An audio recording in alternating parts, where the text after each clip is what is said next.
그 민수기가 그 영어로 하면 이게 넘버스라고 되어 있거든요. 그냥 숫자 진짜로. 그래서 인구조사로 시작해서 인구조사로 끝납니다. 성경을 창세기부터 열심히 읽다가 가장 먼저 겪게 되는 힘든 부분 중에 하나 민수기. 네. 그 민수기에 오늘 아주 놀라운 이야기가 있습니다. 함께 지금 그 뜻 안에서 하나님이 우리에게 소망하시는 바가 무엇인지 좀 생각해 봤으면 좋겠습니다. 절기나 공휴일이 되면은 이렇게 지금 사람들이 모여서 집회 같은 걸 할 때가 있습니다. 그렇죠? 뉴스 많이 보셨나요? 그런 거? 그러면 사람들이 좀 많이 모이면 몇 명 모였는지를 발표를 합니다. 또 보통 뉴스에서 몇 명이 왔네 이렇게 얘기를 하잖아요. 그런데 보통 그 경우에 서로 주장하는 숫자가 다른 경우들이 상당히 많습니다. 뭐 이렇게 나와요. 경찰 추사는 몇 명이 모였다. 근데 주최 측은 몇 명이 모였다고 한다. 이렇게 얘기가 나와요. 왜 그럴까? 왜 이렇게 차이가 많이 날까라고 생각을 하면서 좀 알아봤더니 숫자를 정확하게 셀 수가 없기 때문에 대충 이 정도 되겠다고 추측을 하게 되는데 그 추측하는 방법이 달라서 그렇답니다. 이렇게 모여 있는 사람이 1000명 단위만 넘어가도 일일이 셀 수가 없잖아요. 그래서 대충 추산을 하는데 그 방법이 여러 가지가 있답니다. 그러니까 경찰 같은 경우에는 주로 한 평에 사람이 몇 명 들어가는가 이렇게 계산을 해서 대충 여기 넓이가 이 정도 되고 사람이 꽉 찼다고 가정을 하면 한 평당 9명. 그래서 곱하기 딱 해서 나오는 거예요. 네. 그런데 이게 안 정확하잖아요. 사람이 뚱뚱할 수도 있고. 그죠? 뭐 뚱뚱한 사람 몇 명 안 들어갈 거 아니야, 한 평에. 한 평 되게 조그맣잖아요. 만약에 좀 날씬하면 좀 더 들어갈 수도 있는 거잖아요. 그리고 그 사람들 모인 그 땅의 넓이를 평으로 정확하게 계산을 못 하거든요. 그러니까 대충 하는 거예요. 네. 어쨌든 요즘은 그래서 그걸 조금 더 정확하게 알기 위해서 입자, 물리학, 유체, 역학, 영상 분석학 등 여러 방법으로 계산을 해보려고 노력을 한다고 합니다. 뭔지는 저도 잘 몰라요. 근데 어쨌든 한대요. 그런데 그래도 정확하게 세는 것은 어렵다고 합니다. 거의 불가능에 가깝다는 거죠. 그런데 그렇다면 과연 이러한 방법이 없었던 이스라엘 시대에는 사람을 어떻게 셌을까요? 아니 민수기가 넘버스라고 제가 말씀드렸잖아요.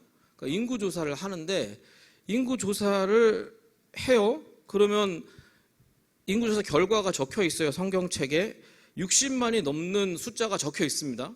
각 종족당 뭐 4만 몇천 몇백 몇십 명이다 이렇게 해서 다 적혀 있어요. 성경은 사실이잖아요. 근데 어떻게 셌을까요? 와, 놀랍지 않으십니까? 군대를 다녀오신 분들은 좀 아는데요.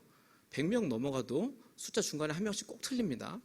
100명만 넘어가도 1000명 되면은 이건 뭐 일렬번호 하라 그래도 끝까지 가는 건 불가능에 가깝다고 보시면 돼요. 그런데 과연 그 옛날에 어떻게 그 숫자를 셌을까? 오늘 저희가 읽은 본문 바로 앞장이 26장이 그 2차 인구조사에 관한 내용입니다. 그래서 각 종족별로 개수를 하고 그 합해서 최종적으로 광야에서 나가게 되는 인구 숫자를 센 겁니다. 그래서 그 숫자의 결과가 60만 1730명이라고 성경은 적고 있습니다. 이 숫자가 꽤 많이 중요한데요. 중요한 첫 번째 이유는 처음 인구조사를 했을 때 그 광야에 들어갔을 때 했던 인구조사에 포함된 숫자가 있을 거 아니에요. 이거 비슷한 숫자가. 그 사람들은 이 두 번째 인구조사에 한 명도 포함되지 못했습니다. 그들이 반드시 광야에서 죽으리라 하셨던 하나님의 말씀이 이루어진 것이죠. 딱 2명만 포함이 됐습니다. 갈렙과 여호수아. 그 두 사람 외에는 다 죽고 새로운 60만 명이 태어난 겁니다. 두 번째로 이 숫자가 중요한 이유는 바로 가나안, 그들이 들어가게 될 땅에서 이 숫자 그대로 땅을 나눠줄 것이기 때문입니다. 이것은 하나님의 명령이었고 그 나누어진 땅은 그 지파가 유지되는 한, 그 종족이 유지되는 한 그들의 삶의 터전이 될 것입니다. 가끔은 뭐 장사를 못해서 농사를 못 지어서 매매를 하기도 하고 어떻게든 될 수도 있지만 그래도 희년이 되면, 대희년 49년째, 50년째가 되면 자기 소속 땅으로 돌아가게 됩니다. 그래서 영영이 그 종족의 것이 됩니다. 그 땅은, 지금 나누어주는 땅은. 그러니까 이 숫자에 반드시 들어가 있어야지만 땅을 받는 거예요. 가나안에 들어가서.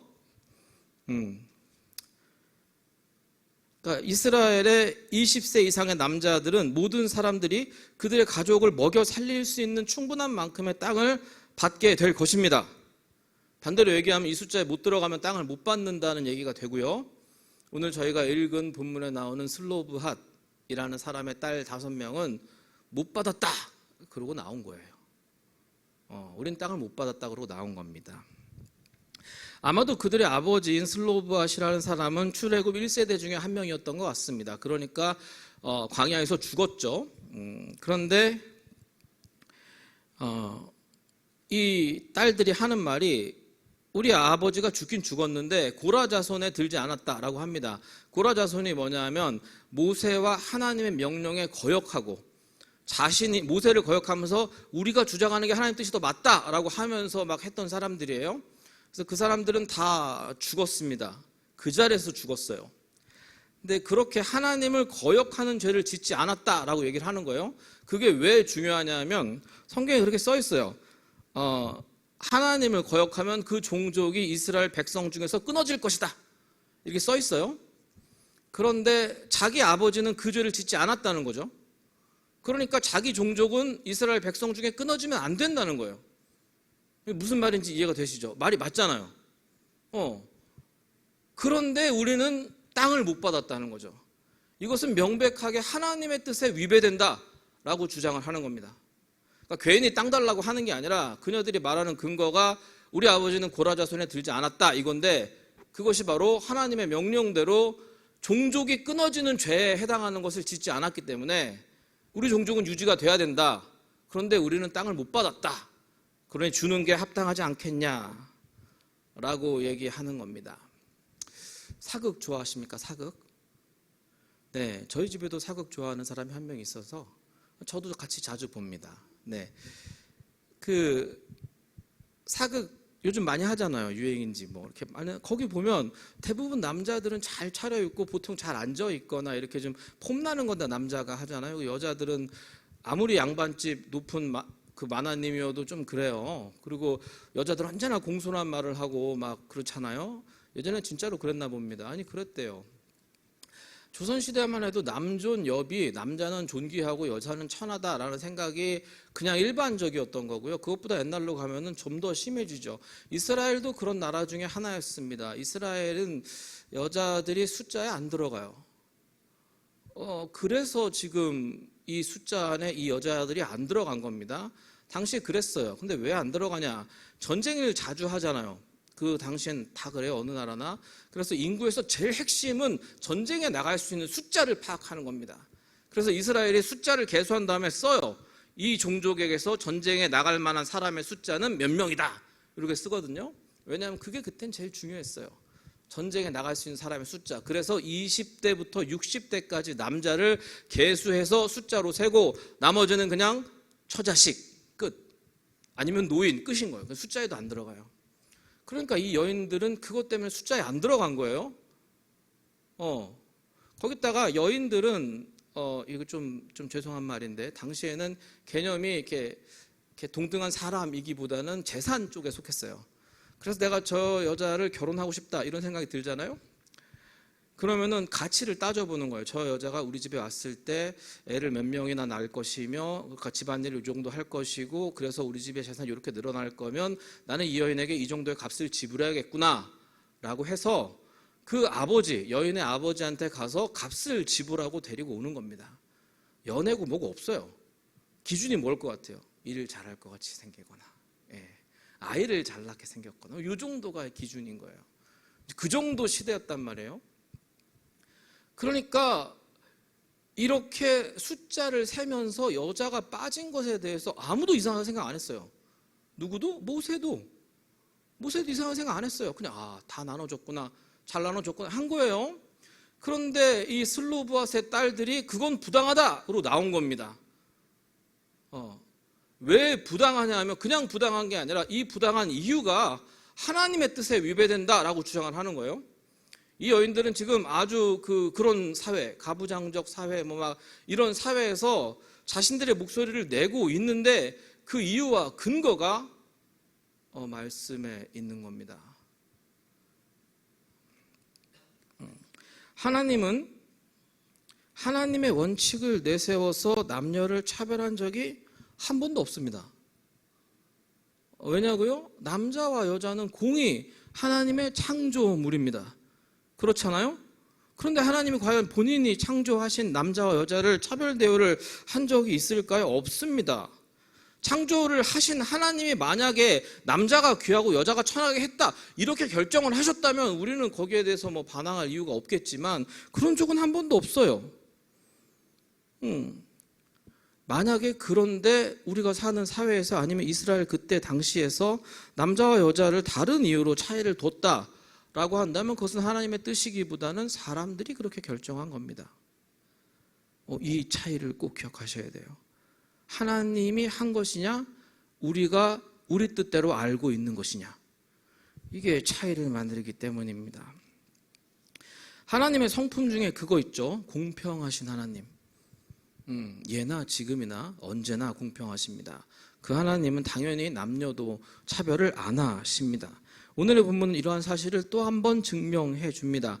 하나님은 슬로브와 세 딸들의 청혼을 옳다고 여기셨으며 그들에게도 즉 하나님이 선택한 민족에 속한 여성들에게도 땅을 받을 권리가 있음을 인정해 주셨습니다. 그리고 이것이 일회적으로 너희들만 특별하게 봐줄게 이게 아니라 앞으로도 계속적으로 지켜져야 하는 하나님의 판결 규례가 되어서 이스라엘 백성 안에서 반드시 지켜지게 하셨단 말입니다. 하나님은 공평하세요. 그리고 그 공평함이 드러납니다. 이후로는 어떠한 경우에도 하나님의 회중 안에서 집안에 남자가 없다고 혹은 여자들과 아이들만 있다고 땅마저 받지 못하고 굶어 죽거나 종이 되는 경우, 왜냐하면 경제적으로 나 먹고 살 땅이 없잖아요. 그럼 선택할 수 있는 게 없어요. 종이 되거나 남의 집 가서 밥 벌어 먹어야 되니까 종이 되거나 여자들은 이렇게 다른 일을 하거나 아니면 굶거나 이래야 되거든요. 근데 그런 일이 없도록 해주신 거예요. 남자가 아니라고 받아야 되는 차별이 없어진 겁니다. 그 전까지는 그것조차 생각한 사람이 없었어요. 당연하다 이거예요. 왜? 전쟁을 매번 하니까 남자들이 나가서 싸우는데 그럼 남자가 필요하니까 여자들은 어차피 남자를 많이 낳아주면 좋은 여자 이런 생각을 했는데 그건 하나님이 정한 원칙이 아니라 그 당시 사람들이 그게 필요했으니까 그렇게 생각한 거라고요. 그러다 보니까 자연스럽게 이런 일들이 여자는 숫자에서 제외하고 이런 일들이 생겼는데 오늘 슬로브앗의 딸들이 주장하는 겁니다. 그것은 우리가 아는 하나님의 뜻이 아니다. 문제 제기는 이렇게 하는 겁니다. 그녀들은 재산이 필요해서 했을 수 있죠. 그런데 그보다 더 큰 뜻은 뭐냐면 우리가 믿는 하나님은 그런 분이 아니다라는 겁니다. 말씀 가운데 계시는 하나님은 그런 분이 아니다 라는 얘기를 하고 싶었기 때문에 이것이 문제가 되었고 그 문제를 하나님이 해결해 주신 겁니다. 그리고 오늘 또 다른 중요한 사실을 본문이 우리에게 가르쳐 줍니다. 그것은 바로 이스라엘 백성, 즉 하나님이 선택한 이 민족 가운데 문제가 생겼을 때 그것을 어떻게 처리하는가, 어떻게 해결하는 게 좋은 방법인가를 보여주고 있습니다. 좀 전에 제가 문제 제기는 왜 했는지 말씀을 드렸죠. 문제 제기는 할 수 있어요. 이 문제가 아니더라도 다른 문제라도 생길 수 있습니다. 그런데 정당한 문제는 정당한 방법으로 처리를 해야 합니다. 특히 이 슬로브앗의 딸들의 주장은 의미가 있는 게 하나님이 어떤 분이신가를 문제 삼은 거예요. 너희들이 지금 우리들을 빼고 개수를 했는데 우리가 믿는 하나님은 그런 분이 아니다라고 주장을 한 거기 때문에 이게 의미가 있는 거거든요. 그런데 이것 말고도 많은 문제가 생길 수 있습니다. 특히 그리고 이 문제 같은 경우에는 왜 어려웠냐면 이전에 이러한 판결을 내려본 역사가 없는 거예요. 성경 안에서. 모세도 해본 적이 없고 창세기부터 뒤져봐도 그런 내용이 없는 거예요. 그래서 어려운 게 되거든요. 우리도 그런 문제 만나잖아요. 성경에 기록 안 되어 있는 문제들인데 우리가 판단을 해야만 되는 것들. 예. 인간 복제를 해요. 필요에 의해서 합니다. 장기가 필요한 사람들도 나눠줘야 되고 막 이런 사람을 살리는 목적으로 하는데, 그럼 그건 어떻게 판단을 해야 되는가? 인터넷이 발달을 했어요. 가상화폐라는 게 생겼습니다. 성경 시대에 없던 거잖아요. 그럼 우리는 어떻게 판단을 해야 되는가?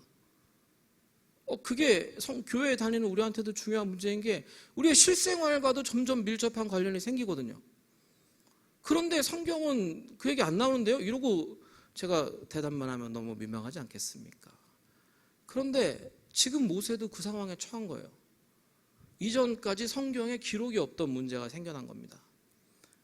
근데 왜 이게 더 어려운 문제가 됐느냐 하면, 아까도 말씀드렸듯이 이렇게 하나님의 백성인 이스라엘이지만 그 안에는 별 사람이 다 있습니다. 그렇잖아요? 오늘 본문에 나왔던 고라 자손들도 있었어요. 그 사람들 다 이스라엘 사람입니다. 그런데 자기 뜻이 더 맞다라고 주장하다가 다 죽었죠. 그런 사람만 있겠습니까? 그 광야 지나가는 동안 왜 사람들이 죽었나요? 불평불만하다가 하나님 뜻 뭔진 관심도 없고 나 먹을 고기나 내놔라 이러다가 다 죽은 거예요. 그렇죠? 그런 사람 다 있어요.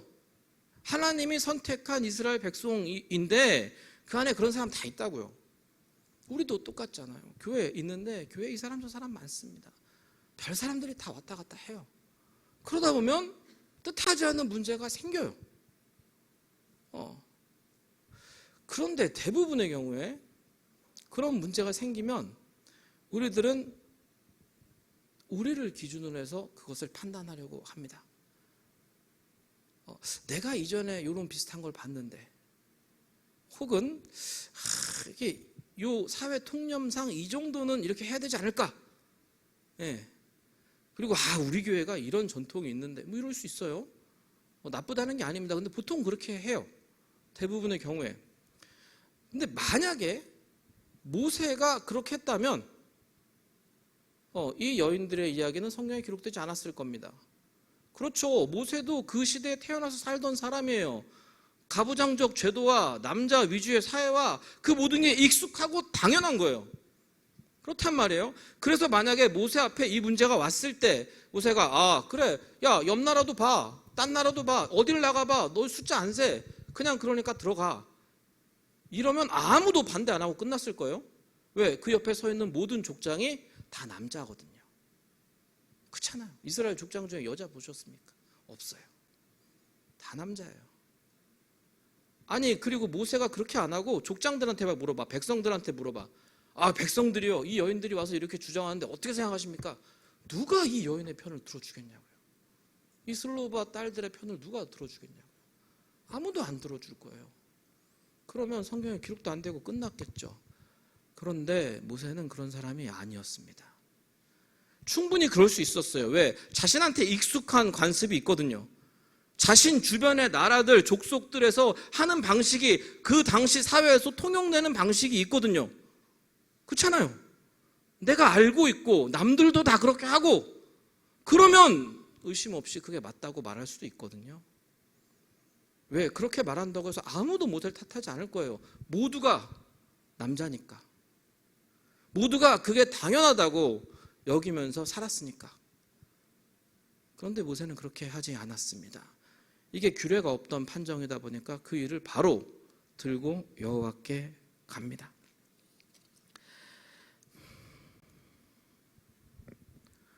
이게 중요합니다. 모세만큼 그 당시에 하나님을 잘 아는 사람이 있었을까요?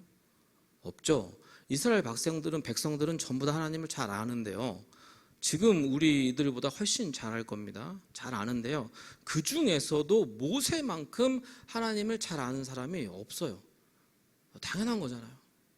하나님 직접 만나고 막 십계명 받고 이랬는데, 그러면 모세가 하나님의 성품을 제일 잘 알 거 아닙니까? 그러면 이게 판정이 없던 교회라도 하나님은 이런 분이시니까 이렇게 얘기하실 수 있을 거야 라고 생각할 수도 있거든요. 그런데 그거는 당연히 필요한데요. 거기서 중요한 것이 그 판단의 과정 중에 내 생각이 들어가면 안 된다는 거예요. 그러면 내 쪽으로 하나님을 땡기거든요. 내가 맞다고 생각하는 쪽으로 하나님 생각도 그럴 거야. 이렇게 된단 말이에요. 그런데 지금 너무 그렇게 하기 쉬운 판단이란 말이에요. 그렇기 때문에 모세는 그걸 더욱더 하나님 앞에 들고 간 것이 아닐까라고 저는 생각을 합니다. 왜? 내 생각대로, 주변 규례대로, 남들이 다 아는 대로 처리하기 딱 좋은 문제거든요.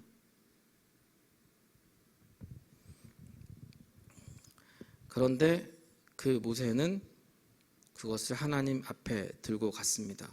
자신이 처리했어도, 자신의 임의대로 처리했어도 반대할 사람도, 문제를 삼을 사람도 아무도 없었습니다. 본인에게 익숙한 것이 있었고 사회적 통념도 가지고 있었습니다. 일반 상식도 다 자기 편이란 말입니다. 그럼에도 불구하고 하나님에게 가져갔습니다. 왠 줄 아십니까? 이것은 하나님의 성품에 관련된 문제였고 하나님의 백성에 관련된 문제이기 때문에 그런 겁니다. 자신의 임의로 판단할 영역이 아니다라고 분명히 깨달은 거예요. 하나님의 백성에 관련된 일이고 하나님의 성품에 관련된 일이다. 그리고 그 경우에는 모세, 당시 제일 뛰어나고 하나님과 친한 모세도 자신도 틀릴 수 있다라고 생각을 한 겁니다.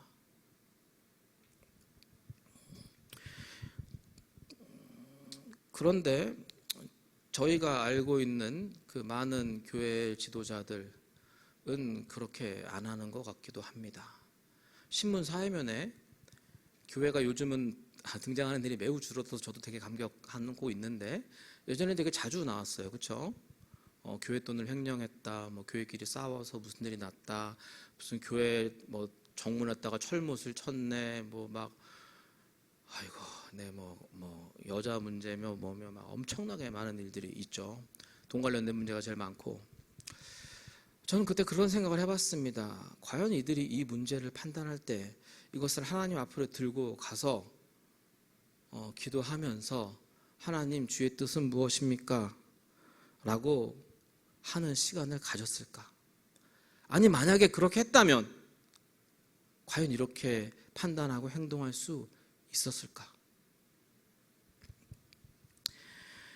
많은 경우에 사람들은 자신 앞에 놓여진 문제에 스스로 해결하기를 원합니다. 그 스스로라는 말에는 뭐가 들어가냐 하면 내가 익숙한 방식, 옆에 사람들이 하는 방식, 혹은 내게 편안한 방식, 그리고 제일 중요한 거 나에게 조금이라도 이득이 되는 방식, 그게 들어가 있는 겁니다. 그쪽으로 문제를 끌고 가서 해결을 하잖아요. 그래도 해결은 돼요. 어떻게든지 되겠죠 뭐.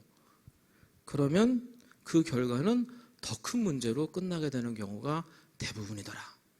특히나 신앙에 관련된 문제, 교회에 관련된 문제, 하나님 앞에서의 나의 문제를 가지고 교회에만 국한된 게 아닙니다. 우리 개인에게도 마찬가지예요. 그런 문제를 가지고 내게 편안한 방식, 내가 익숙한 방식, 우리 사회에서 당연하게 받아들여지는 방식, 일반 상식, 이런 거 가지고 문제를 해결하려고 하잖아요. 조금 더 나아가서 이렇게 하면 내가 좀 더 편안할 것 같은데 이렇게 하면 나에게 더 유익하지 않을까라는 방식으로 문제를 해결하잖아요. 그러면 그것은 반드시 나중에 더 큰 문제가 됩니다. 왜냐고요? 하나님이 안 도와줄 거거든요. 문제를 스스로 만들고 스스로 더 키워놨는데 하나님이 거기를 왜 도와주겠습니까? 모세는 들고 나아갔습니다. 충분히 단독으로 처리할 수 있는 능력도 있고 경험도 많고 지도자고 아무도 자기한테 반대 안 할 거고 사회적 통념도 일반 상식도 다 내 편인데 그렇게 하지 않았어요. 왜? 그래도 자신은 실수할 수 있으니까. 하나님이 제일 중요하니까. 하나님이 무엇이라고 생각하시는가, 하나님이 뭐라고 말씀하시는가가 제일 중요하니까요. 그것이 유일한 판단의 기준이라고 모세는 믿은 겁니다. 모세만 믿었겠습니까? 그 슬로바앗의 딸들도 그것을 믿었습니다. 그렇기 때문에 하나님은 그들에게 새로운 규례를 주시는 겁니다. 어쩌면 오늘날 우리에게도 문제는 많을 수 있습니다. 개인의 문제도 있을 수 있고요. 교회 안에 문제도 있을 수 있습니다. 그리고 성경 시대에는 없던, 성경은 10번, 100번 읽어봐도 그 안에 아무 내용이 적혀있지 않은 문제들도 만날 수 있습니다. 때로 우리는 그 일에 대해서 대답을 해줘야 될 필요가 있을 수도 있고, 아니 그것보다는 직접적으로 내가 그 문제를 겪었을 때 나는 어떻게 해야 되지? 라는 시간이 올 수도 있습니다. 예전에 드럼이라는 게 처음으로 교회에 도입되던 시기가 있었어요. 지금은 어느 교회 가도 없는 교회가 없는데 그때는 난리였습니다. 이건 사단의 악기다. 사람을 흥분시킨다. 막. 진짜 그랬다니까요. 막 목사님들이 칼럼 쓰고 막 연구 자료 내놓고 막 성경 막 하면서 막 이건 절대 안 된다고 막 그랬었어요. 왜? 없던 거니까. 판단이 필요하다니까요. 그런 일이 근데 그때만 있었겠습니까? 아니요, 매일매일 생기고 앞으로 우리는 더욱더 많은 것들을 만나게 될 겁니다. 왜? 겪어보지 못한 시대에 살고 있잖아요. 그럴 때 제일 중요한 게 뭘까요? 섣부르게 판단하지 않는 겁니다. 오늘 모세가 했던 거, 제일 중요한 거, 그 자리에서 말하지 않습니다. 섣부르게 이러지 않을까라고 얘기하지 않습니다. 충분하게 시간을 갖는데 그게 무슨 시간이냐? 하나님의 뜻을 구하는 시간. 하나님은 뭐라고 말씀하시는가를 귀 기울여 듣는 시간을 가지는 겁니다. 그게 하나님 믿는 사람이 첫 번째로 해야 될 일이 아니겠습니까?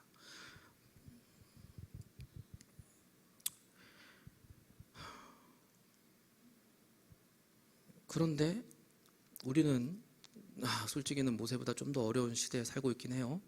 왜냐하면 모세는 하나님이 말씀해 주셨잖아요.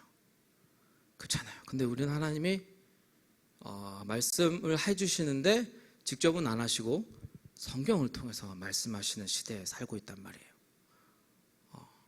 그럼 우리에게 필요한 건 뭘까요? 성경을 통해서 하나님의 뜻을 바르게 구분하는 게 필요합니다. 슬로바앗의 딸들의 주장을 모세가 받아들여줬던 이유는, 그리고 그들이 문제를 제기할 수 있었던 이유는 둘 모두, 슬로바앗의 딸들도 모세도 하나님에 대한 바른 이해를 추구하고 있었기 때문에 가능한 겁니다. 하나님이 어떻게 말씀하시는 게, 어떻게 하시는 게 우리가 어떻게 하는 게 보다 더 하나님 뜻에 맞을 것인가를 고민하던 사람들이었기 때문에 이렇게 해결이 된 거예요. 중요한 건 그 자세입니다. 하나님에 관한 믿음을 자신하지 않는 것, 내가 아는 하나님 이 정도면 충분하다고 생각하지 않는 것. 하나님은 언제나 말씀하시는데 내가 못 알아들었다고 인정하는 것. 내 생각에 이러면서 판단하지 않는 것. 아니 우리 시대에 이러면서 판단하지 않는 것. 역사와 전통을 따라서 이러지 않는 것. 그게 중요한 겁니다. 과연 오늘 지금 나에게 하나님은 무엇을 말씀하시는가를 귀 기울여서 듣는 자세가 필요합니다. 예전에 이런 책이 있었어요. 예수님이라면 어떻게 하실까? 찰스 쉘던이라는 분이 쓴 책인데 1986년에 초판이 출판된 이후로 현재까지 전 세계에서 5천만 부 이상 팔린 책이라고 합니다. 기독교 고전이죠. 제목이 참 멋있지 않습니까? 예수님이라면 어떻게 하실까? 이것은 우리들의 일상이 예수님의 기준에 따라야 된다는 것을 말하는 책일 수도 있습니다. 하지만 제가 보기에 더 중요한 것은 판단의 기준이 예수님이어야 한다라는 것을 우리에게 말해주는 것 같습니다. 보다 정확하게 얘기하면 예수님의 성품에 따라서, 그가 생각하시고 말씀하시고 행동하시는 방식에 따라서 우리가 판단해야 한다라는 것을 가르쳐 주는 것입니다.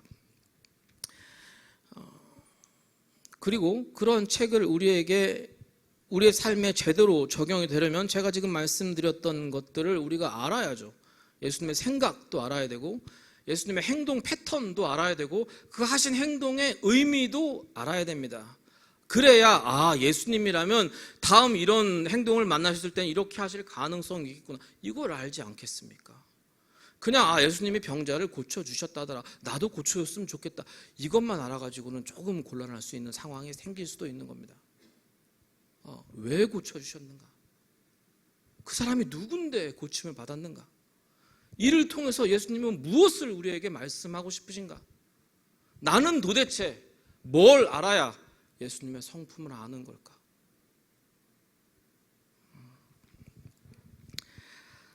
성경은 언제나 우리에게 하나님의 뜻을 바르게 알 것을 요구합니다. 예수님을 아는 지식이 풍성할 것을 요청합니다. 모자라는 것은 하나님을 아는 지식이고 모르는 것은 예수님의 뜻, 그렇게 되는 겁니다. 그래서 우리에게 중요한 것은 주 뜻대로입니다. 그렇기 때문에 우리에게 하나님을 아는 일은 우리가 죽을 때까지 해야 하는 일입니다. 이게 그냥 이것만 열심히 하면 어떻게 되는 이 정도의 문제가 아니라요. 거기에 삶의 비결이 있는 겁니다. 하나님의 뜻을 알아야, 하나님이 하신 일들의 의미를 제대로 알아야 받을 복의 개수가 늘어납니다. 이것만 알고 있으면 그것만 주시면 땡큐 그럴 거 아니겠습니까? 그런데 하나님은 알고 보니 훨씬 많은 일을 하실 수 있네. 훨씬 그 사랑과 은혜가 크시네. 이걸 알게 되면 알게 될수록 우리가 받을 은혜의 숫자도 늘어난다고요. 우리가 받을 사랑의 양도 풍성해지는 겁니다. 그래서 성도에게 있어서 하나님의 뜻을 따라가는 것, 주의 성품을 닮아가는 것은 삶의 목표로 제시가 되는 겁니다. 말씀 가운데 하나님을 만나는 은혜가 있기를 소망합니다. 그리스도의 성품을 우리가 닮아갈 수 있기를 소망합니다. 그래서 주가 주시는 그 놀라운 은혜와 복이 우리에게 오기를 소망합니다.